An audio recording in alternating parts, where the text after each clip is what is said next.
Bonjour Monaco Tribune, je m'appelle Anthony Alberti, aussi connu sous le nom de Mr. Wenties, et je vous accueille dans mon futur atelier. Cette œuvre s'appelle Jars. C'est en fait au lieu de Jaws, qui est à l'origine une image très pop et connue, qui était l'affiche des Dents de la Mer, où en fait l'idée on voyait un requin qui venait dévorer un humain. Là, l'humain a disparu en fait de la surface et ce requin n'est plus un requin mais une bouteille en plastique. Parce que l'idée de cette œuvre était de véhiculer le message que le danger des océans aujourd'hui n'est plus le requin, mais justement toute cette pollution qu'on y voit avec le nouveau continent de plastique, etc. Je suis tombé dans la peinture en fait, où la peinture est tombée un peu sur moi en 2004 suite à un accident. J'ai un ami à moi qui s'appelle Crash2 qui m'a emmené peindre un mur illégalement la première fois. Et cette passion a grandi et un jour j'ai décidé de passer de l'autre côté et de quitter ma vie professionnelle pour me consacrer entièrement à une vie d'artiste et de passion. Cette pièce est un petit peu particulière pour moi, j'ai beaucoup d'attachement. À savoir que cette pièce s'appelle le Graal. Tout le monde connaît la légende du Graal, comme quoi le calice dans lequel le Christ aurait bu serait le Graal. Et en fait, j'ai décidé de réaliser le Graal d'aujourd'hui et de demain. C'est une œuvre qui a quelques années maintenant, où le Graal ne serait plus le contenant, mais le contenu. Aujourd'hui, ça a encore plus de sens avec toute cette sécheresse qu'on voit autour de nous.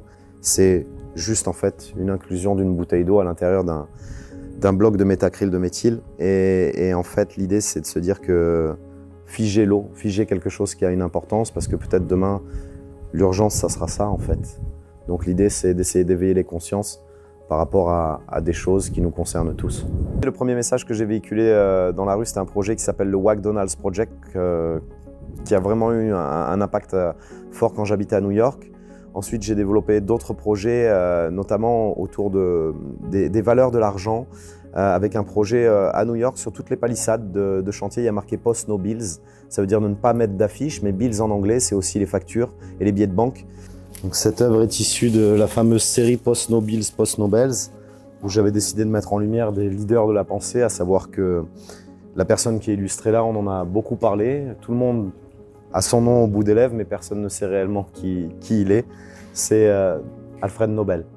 Donc l'idée, c'était de mettre aussi en lumière donc, le premier, celui qui a donné son nom au fameux prix Nobel, et d'où le nom du projet Post No Bills, Post No Bells.